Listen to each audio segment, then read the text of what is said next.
I don't need. So, okay, no gym. I have my own gym. I have this walker instead of parallel bars. This walker belonged to my late mother-in-law, and I'm using it today as parallel bars. And I have this little good old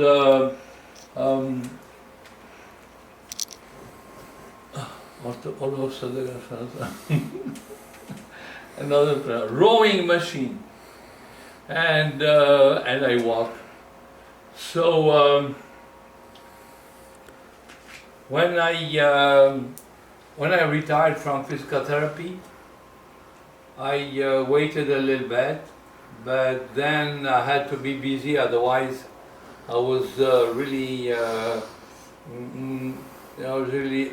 unnerved. So I joined the Braille Institute I didn't tell you, but I'm blind. So I joined the Braille Institute for clay work, and then the year after I volunteered to take care of the group of people, the older people and younger, of course, but they were all visually impaired.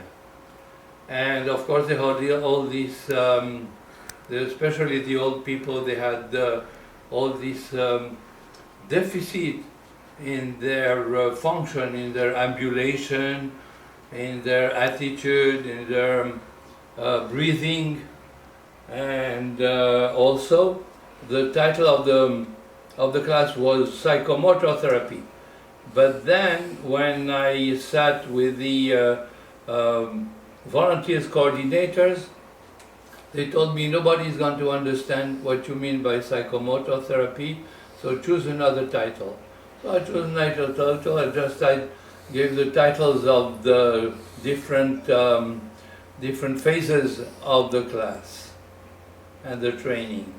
So I changed it to breath and balance and stress control. So today I'm going to describe you the exercises that I put up to help my friends, my students. They were most of them were seniors, and with all the defects associated to aging, which means that they didn't walk properly, and they didn't breathe properly, and they were not very strong. So prevention of falls is one of the phases of the education here, and that's what I'm going to develop with you. The prevention of falls because most of the time the elderly, the aging person has a very poor low strength muscle called the psoas iliaca. That muscle is a muscle that help us raise our leg. So when you're walking, you have to raise a little bit your leg before you have the heel stride. So when you don't have that muscle to help you, you drag your feet more or less, even if you think you're raising them, but they're not normally raised. So you trip, and you fall because for many reasons. Because when an elderly person trips, he doesn't have the reflexes. He or she do not have the reflexes to compensate and to use the other leg to take over and to give a chance to the foot that are tripped to re-establish itself. So anyway, we're going to do a couple of exercises that are going to strengthen this muscle. the psoas iliaca. The psoas iliaca comes back from the back through the hip and inserts in the femora, the big bone here, and that's why it. I'm going to take off my my sandals here. That's why the people who have poor psoas iliaca are not able to raise the foot and go over. So when they trip, they fall. So now these exercises are going to be directed to strengthen the psoas iliaca, and later on we'll do another exercise to increase the reflexes of the feet, of the legs. So here's the first exercise for the psoas iliaca. You just raise your foot like this. 1, 2, 3, 9, and 10. Of course, you don't jump to 10, but I have to abbreviate because we don't have so much time.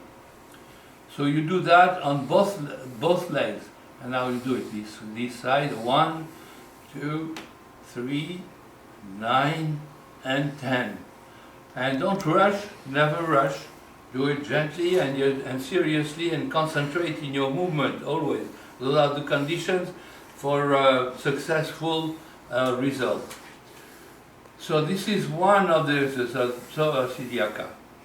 It has to be strong to allow you to go over an obstacle.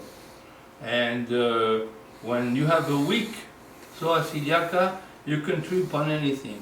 And when I was working as a physical therapist, many people who broke their hip falling, because they tripped on something like a hose in the garden. They didn't have the strength to raise and to go over the hose, etc. And so I had that kind of patience, and we worked hard, and they improved, absolutely, improved very much. So remember this one. Huh? Now, to get flexibility to the knee, I have called this exercise the ballet dancer exercise. We raise it and we do circles with the foot like this, in one direction and one in the other direction, and 10 times in each direction. And then you do it with the other leg, and you go 1, 2, 3, 4, and then the other direction, and you go down. And between every exercises, you must not fail or forget to breathe, to take deep breath. 10 times. And we're going to associate the breathing to another exercise to strengthen the muscles of the legs in general. So it goes like this. We start by counting 4 seconds here when we're on standing position, and then we raise on your feet, right? And while you're raising, you're going up, you take a deep breath on 4. 1, 2, 3, 4, and then when you're up, you stay up for 4 seconds while you're holding the breath, and then you go down on 4 also, and you exhale while you're going down, and you rest 4 seconds again on your feet, and then you start. So I'm going to show you now. Okay, so I've counted 4 here, steady, and now I go up and I breathe in on 4 until I'm up.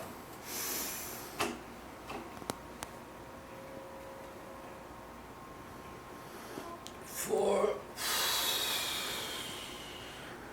She's not as stable as the parallel bars, but that's all I have. So I'll do it again. I go up, hold,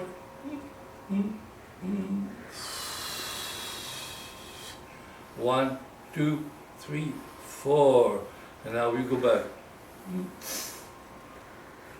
4, 4, 4. Now, when you finish it, you do 10 times, of course, right? 10 times, and do it seriously and slowly. And now we're going to do another one, as I said, but this is to stimulate the nervous system of the foot, the muscles, and to rekindle the reflexes. And this is the exercise. So you put your foot forward, the left foot or the other foot, you straighten it, you stand straight, and on the other foot, you put it as far as possible ahead of you, and with your toes, you dig grooves in the carpet. Of course, you won't succeed, but that's the idea, in order to give you the idea of the strength of the pressure of the toes on the carpet. And you go back as far as possible, and you go again. 1,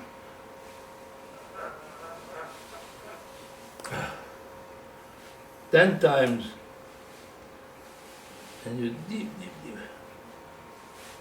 Very, like you really want to dig the go. This is very important because there's a lot of muscles in the foot, and some of them, because of bad habits, again, I remind you that these exercises are specially made for the aged person.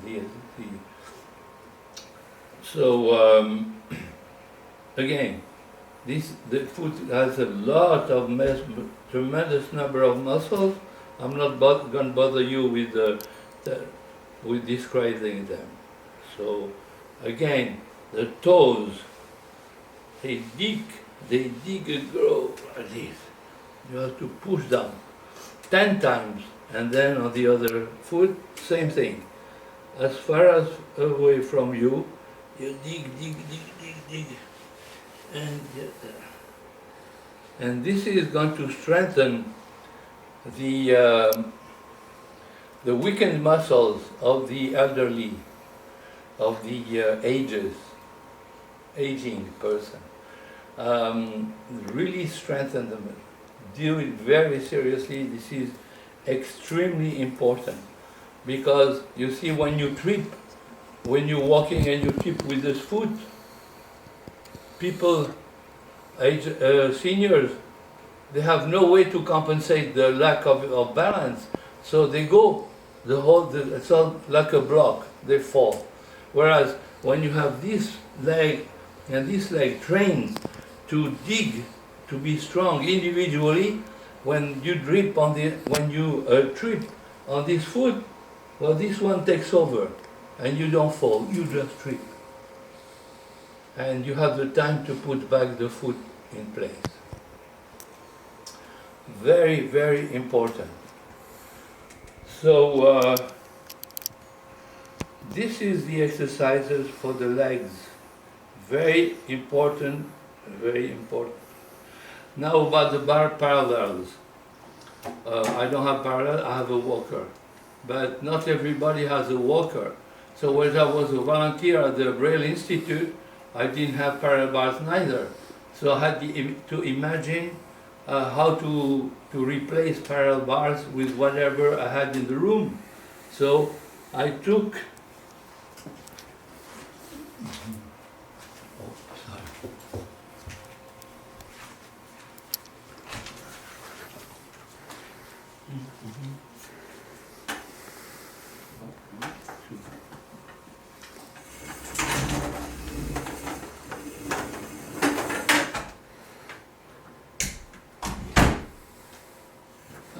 two chairs,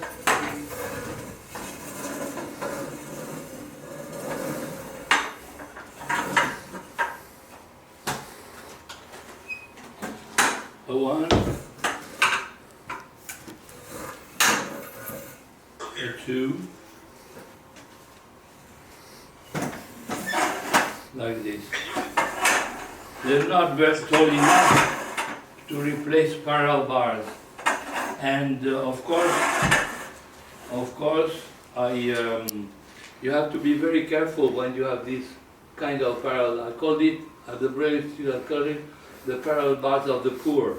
We didn't have parallel bars, so I had to find something. So, if you use these chairs properly, first of all, you have to have space enough for your body here inside without pressure, and you have the top of the chair has to be a little bit higher. Any other chair, table chair, any dining room table chair, you can have the right height. So here you do also your exercise, same exercise, up, and this up, and also the digging. Actually, the digging when you do with the chair is easier than with the walker. Now, you have to respect the rules here. You have to be strictly in the middle here, and you have room. You don't need to press the chairs against you. You have to put them away, but not too far away because you need them for your balance. And as I said, you do the same exercise. Now, for the balance, these are the basic exercises for your balance. Now, of course, there's other exercises for the balance.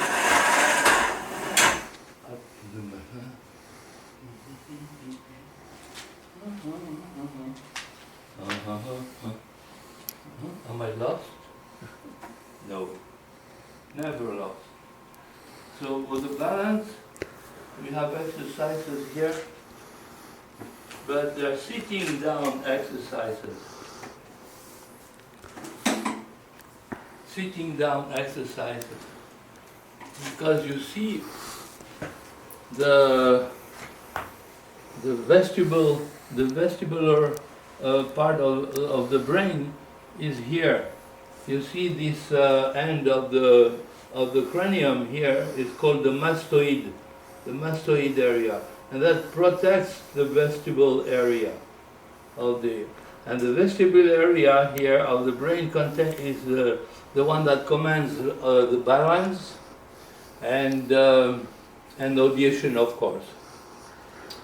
So also what happens very often is that the elderly doesn't control completely the movement of the head because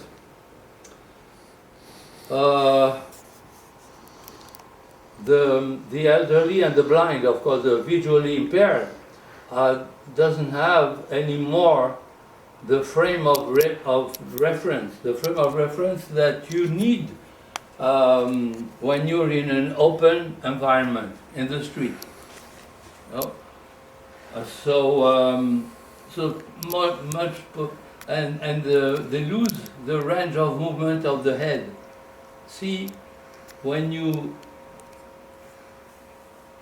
have to have the full range of the head, because this gives you gives to your vestibular the range where you have to look. If you're blind, you don't have to look, but you know what's around you if you have a full range of your neck. So this is one of the exercises, very important exercises. Let me see, now I can put back, I don't need to be barefoot. And also my legs are.